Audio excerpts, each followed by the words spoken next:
नमस्ते दोस्तों, मैं सम्राट चौधरी और आप देख रहे हैं मेरे चैनल इंडी वर्ल्ड एंटरटेनमेंट को। तो कई सारे फुद्दों को एक चीज समझ में नहीं आता है कि ये शाहरुख खान, सलमान खान, आमिर खान, जितने भी ये खान्स है और ये सैफ अली खान को भी ये भी बहुत सारे लोग भूल जाते हैं। ये जो भी है 90s के टाइम, ये सब दाऊद, हाजी मस्तान, ये सब पाकिस्तानी के जो क्रिमिनल्स हैं जो इंडिया को तोड़ना चाहते हैं, इन्हीं के ब्लैक मनी से फंडेड है इनकी फिल्म्स। इनके स्टार बनने के पीछे यही राज है। इसीलिए जब भी इनको मौका मिलेगा ये हमेशा पाकिस्तान, बांग्लादेश जो कि दूसरा ईस्ट पाकिस्तान है, ये इनकी ही तरफदारी करेंगे।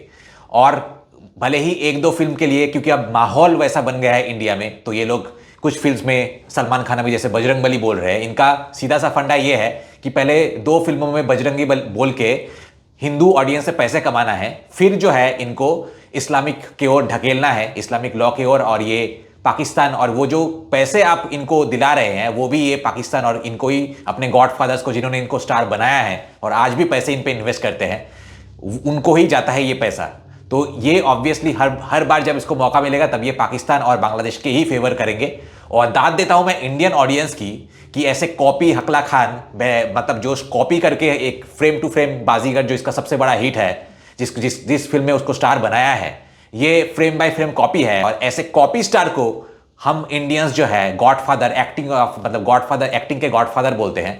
तो ये है हमारी इंडियन ऑडियंस की, बहुत सारे ऑडियंस की औकात, जिनको ओरिजिनलिटी पता नहीं है कि कौन। एक तरफ बहुत सारे ओरिजिनल कंटेंट क्रिएटर जो कि बहुत अच्छे कंटेंट बना रहे हैं, और दूसरी तरफ जो ये हकला स्टार, ये सब ऐसे फुद्दुओं को जो है गॉडफादर और अपना स्टार बना के, आइडल बना के बैठे हुए हैं। खैर, इस वीडियो में हम देखेंगे कि बांग्लादेश को बहुत दर्द हो रहा है, क्योंकि उनका प्लेयर जो है फाइनली इंडियन ऑडियंस के एक चेतना आई और एक बैकलैश के चलते शाहरुख खान का मंसूबा जो है वो कामयाब नहीं हुआ। और ये बांग्लादेशी प्लेयर, जो देश हिंदुओं को ऐसे जिंदा जलाते हैं, उनको हम अपने देश में एंट्री नहीं दिए। और कमेंट सेक्शन में भी मैंने जम के पेला है इनको।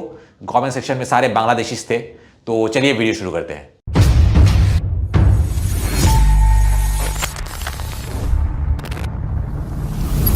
दोस्तों, मैंने बहुत सारे बिजनेस पार्टनर्स को, खास करके जो एनआरआईज है, उनके लिए चैनल बना के उनको इंडिया में एक stable source of income generate करके दिया है। अगर आप भी मेरे साथ पार्टनरशिप में चैनल स्टार्ट करना चाहते हैं, जहां चैनल के ओनर आप होंगे लेकिन कंटेंट मैं बना के दूंगा, तो मुझे कांटेक्ट कीजिए इस नंबर। आईपीएल मिनी ऑक्शन में मुस्ताफिज को टीम में लेने के बाद शाहरुख खान को इस बार गद्दार का टैग दे दिया गया है। साथ ही जान से मारने की धमकियां भी मिलने लगी हैं। उत्तर प्रदेश के बीजेपी नेता की कड़ी चेतावनी में बांग्लादेश के कटर मास्टर मुस्ताफिज भी शामिल हैं। संगीत सोम ने अल्टीमेटम दिया है कि अगर वो आईपीएल खेलने भारत आए तो उन्हें एयरपोर्ट से बाहर निकलने नहीं दिया जाएगा। संगीत सोम 8 सीजन में 5 टीमों के लिए खेल चुके मुस्ताफिजुर रहमान आईपीएल का जाना पहचाना चेहरा हैं। टीम बदलकर इस बार उन्होंने 9 करोड़ 20 लाख रुपए में कोलकाता नाइट राइडर्स केकेआर के साथ कॉन्ट्रैक्ट साइन किया है। बांग्लादेश के कटर मास्टर को लेकर क्या बॉलीवुड किंग शाहरुख खान से कोई बड़ी गलती हो गई? भारत बांग्लादेश के राजनीतिक संबंधों के संदर्भ को खींचते हुए विवादित बीजेपी नेता संगीत सोम ने उन्हें गद्दार करार दिया है। एक तरफ बांग्लादेश में हिंदुओं की हत्या हो रही है, दूसरी तरफ उनके क्रिकेटर को आईपीएल में टीम में लिया गया है। शाहरुख जैसे देश विरोधी अभिनेता ने 9 करोड़ रुपए में मुस्ताफिज को खरीदा है।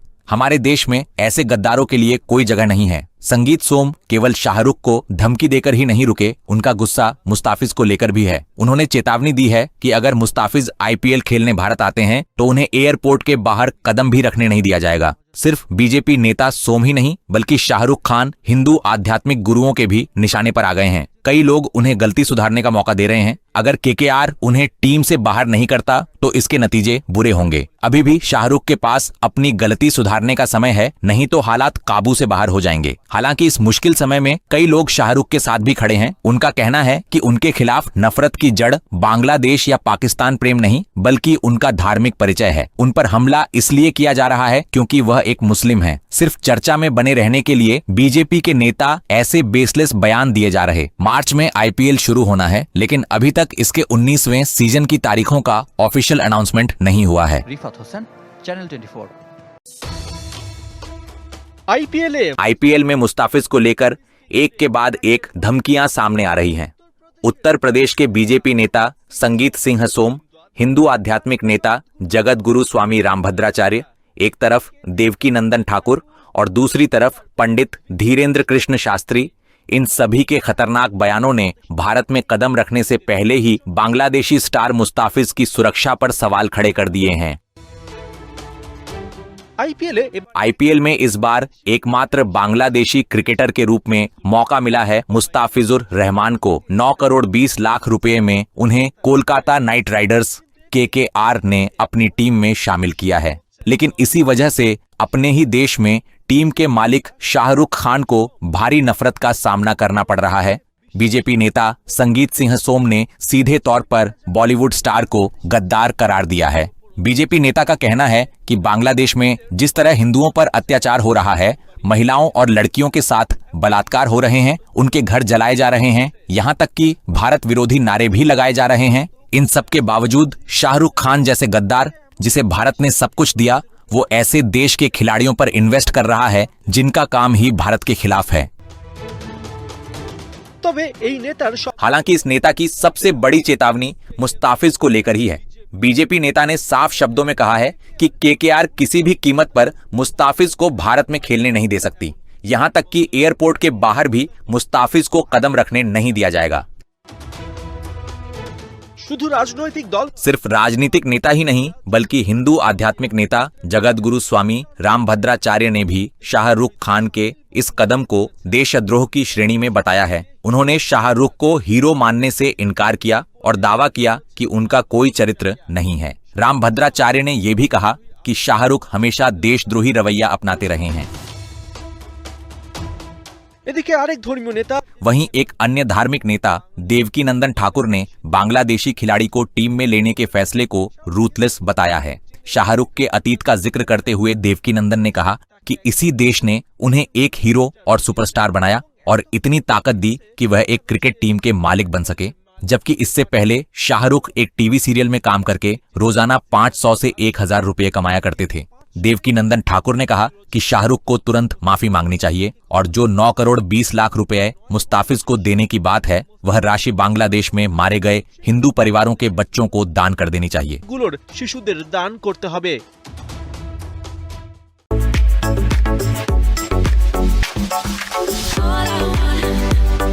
सबसे पहले मोहम्मद सोहेल ने लिखा है कि अरे शाहरुख खान मुस्लिम हैं, इसलिए सारे हिंदू मिलकर शाहरुख खान पर दबाव बना रहे हैं। जिसके रिप्लाई में मैंने लिखा है कि अच्छा शुक्र मना कि सिर्फ दबा रहे हैं, तुम लोगों के जैसे धर्म के नाम पे जिंदा नहीं जला रहे हैं, क्योंकि इंडिया में इंसान रहते हैं, तुम्हारे जैसे दरिंदे सुअर नहीं। उसके बाद किट्टी ने लिखा है कि और ज्यादा इंडियन मूवी और ड्रामा देखो, सबको बॉयकॉट किया जाए। उसके बाद पंजाबी जुब्बा डिजाइन ने लिखा है कि फांसी की आरोपी हसीना उसे इंडिया क्यों शेल्टर देता है। उसके बाद राशिद कबीर ने लिखा है कि जो बात हम कह नहीं पाते वो लोग खुलकर कह देते हैं, हमारे मुस्लिम्स पर जुल्म होता है तो उसका कोई विरोध नहीं होता। उसके बाद इमन खान ने लिखा है कि मुस्ताफिज का आईपीएल से नाम वापस ले लेना चाहिए। इतना सब होने के बाद आईपीएल खेलने का कोई मतलब नहीं है। अबे तुझे ग्रुप में बुलाया किसने, मुझे ये तो बता। उसके बाद मोहम्मद शाहीन हुसैन ने लिखा है कि हमारा एक मुस्तफिज ही पूरे इंडियंस के लिए सिरदर्द बना हुआ है, तो सोचिए अगर हम सारे बांग्लादेशी एक हो जाएं तो इंडिया का क्या हाल होगा। जिसके रिप्लाई मैंने लिखा है कि घर में चाहे एक छुचुंदर आए, उस एक छुचुंदर से भी लोग परेशान हो जाते हैं। इसका मतलब ये नहीं कि छुचुंदर बहुत पावरफुल है, सिंपली उससे घिन आता है। सेम जैसे बांग्लादेशियों से, बांग्लादेशी से हमें घिन आता है इसलिए हमें परेशान होना पड़ता है, लेकिन अगर छुचुंदर किसी घर में ज्यादा हो जाए तो सिंपली उसका दवाई देना पड़ता है ताकि उसे बिना छुए मारा जाए। बांग्लादेशी भी हमारे लिए कुछ ऐसा ही है, तो हमारे घिन को खुद के पावर मत समझो। उसके बाद फातिमा खातून ने लिखा है कि हम पर आरोप लगाया जाता है कि हम हिंदुओं पर अत्याचार करते हैं। अरे बेटा, तुम लोग ही तो हमारे मुस्लिम्स पर जुल्म करते हो और फिर कहते हो कि हम हिंदुओं पर अत्याचार करते हैं। और 1 महीने बाद हमारी पूरी टीम वर्ल्ड कप खेलने इंडिया जाएगी, तब देखा जाएगा तुम हमारा क्या कर पाते हो। के रिप्लाई में मैंने लिखा है कि हाँ, तुम लोगों के लिए तो ये चीज सेम ही है कि तुम्हारा अत्याचार है हिंदुओं को जिंदा जलाना, और तुम्हारे हिसाब से इंडिया जो अत्याचार तुम पे कर रहे हैं वो ये है कि तुमको भीख ना देना। अब तुम जैसे अकल से पैदल लोगों के लिए दोनों चीज सेम हो सकते हैं, बट किसी के लिए भी, किसी भी सेन आदमी के लिए दोनों चीज में जमीन आसमान का फर्क है। और ये चीज भी हमने तभी किया जब तुम्हारा अत्याचार जो है बहुत ज्यादा बढ़ गया हिंदू पे। और रही बात वर्ल्ड कप की, तो हमेशा की तरह एक बार फिर से आ जाना जलील होने के लिए तुम लोगों के लिए चूड़ी तोड़ने का रस्म अलग से रखेंगे। उसके बाद रिक्ता सबुज ने लिखा है कि मुस्तफिज के साथ अगर कुछ किया गया तो उनका क्या हाल होगा ये अल्लाह पाक ही बेहतर जानते हैं। उसके बाद मोहम्मद मैनुद्दीन ने लिखा है कि अगर भारत मुस्तफिज को नहीं लेता है तो हम भारत का बॉयकॉट करेंगे और आईपीएल का भी बॉयकॉट करेंगे। उसके बाद मासूम ऑन फायर ने लिखा है कि इंडिया के सारे टीवी चैनल्स बंद कर दिए जाएं। उसके बाद निलय खान ने लिखा है कि कोलकाता के कुछ लोग बहुत एग्रेसिव बिहेवियर कर रहे हैं। हर देश की पॉलिटिकल सिचुएशन अलग होती है, किसी को दूसरे देश के मामलों में इंटरफियर नहीं करना चाहिए। रशिया अमेरिका क्या इंडिया की पॉलिटिक्स में इंटरफियर कर सकते हैं? तो इंडिया क्यों बांग्लादेश की पॉलिटिक्स में इंटरफियर करना चाहता है? इसलिए पॉलिटिक्स छोड़कर फ्रेंडशिप बनाए रखें। अबे अकल से पैदल, अगर 1971 में इंडिया ने पाकिस्तान के इंटरनल मैटर में इंटरफेयर नहीं किया होता तो आज तेरी कोई वजूद नहीं होती, और फिर ये पाकिस्तानी कटवे तेरी अम्मा तेरी बहन को गोदी में बैठा के तेरे जैसे नाजायज औलाद पैदा कर रहे होते। अब तू क्योंकि पाकिस्तान का एक नाजायज बीज है इसलिए शायद तुझे इंडिया का इंटरफेरेंस पसंद नहीं आ रहा है। उसके बाद MRROKFB ने लिखा है कि सारे हिंदू गुरुओं को एक जगह इकट्ठा करके धड़ाधड़ टपाटप ठप देना है। जिसके रिप्लाई में मैंने लिखा है कि तुझे मेरी तरफ से आसाम में और यूपी में, जो कि एक है हमारे मामा हिमंत बिश्व शर्मा का स्टेट और दूसरा है योगी आदित्यनाथ का स्टेट, तुझे इन दोनों स्टेट्स में मैं वेलकम करता हूं। कसम खुदा की तेरी, तुझे तीनों खान मिल के भी बचा नहीं पाएंगे, और यहां पे आ गया ना बेटा तो कसम तेरे खुदा की, तेरा हलाल किया हुआ मीट तेरे घर में पार्सल करेंगे यहां से। उसके बाद एनामुल हक ने लिखा है कि अगर हम सच में हिंदुओं पर अत्याचार करते तो देश में एक भी हिंदू नहीं बचता। उसके बाद नोमान ने लिखा है कि इंडिया में मुस्लिम मारे जाते हैं तो हिंदुओं कोई विरोध नहीं करते। बांग्लादेश में अगर किसी हिंदू को मारा जाता है तो मुस्लिम्स भी विरोध नहीं करते। उसके बाद सिद्धार्थ ने लिखा है कि मैं बांग्लादेश का नागरिक होकर भी कहूंगा कि इंडिया को अपने इस फैसले पर डटे रहना चाहिए। उसके बाद सफायत अहमद ने लिखा है कि इसके बाद भी इस देश के कुछ लोग इंडिया की गुलामी करते हैं। उसके बाद आरिफ 6 ने लिखा है कि इंडिया के साथ किसी भी तरह का संबंध न रखना ही बेहतर है। उसके बाद शरीफुल इस्लाम ने लिखा है कि ऐसे फालतू डर से बांग्लादेश डरने वाला नहीं है। उसके बाद FFTT ने लिखा है कि खेल और पॉलिटिक्स को मिलाकर जो विभाजन किया जा रहा है उससे साफ पता चलता है कि इंडिया कोई हेल्थी कंट्री नहीं है। जिसके रिप्लाई में मैंने लिखा कि इंडिया हेल्दी तभी बनेगा जब तू और तेरे भाई बहन, जो कि कैंसर बन के इंडिया के छाती पे बैठा हुआ है, इनको जब खदेड़ दिया जाएगा, सिर्फ तभी जो है इंडिया हेल्दी रह सकता है।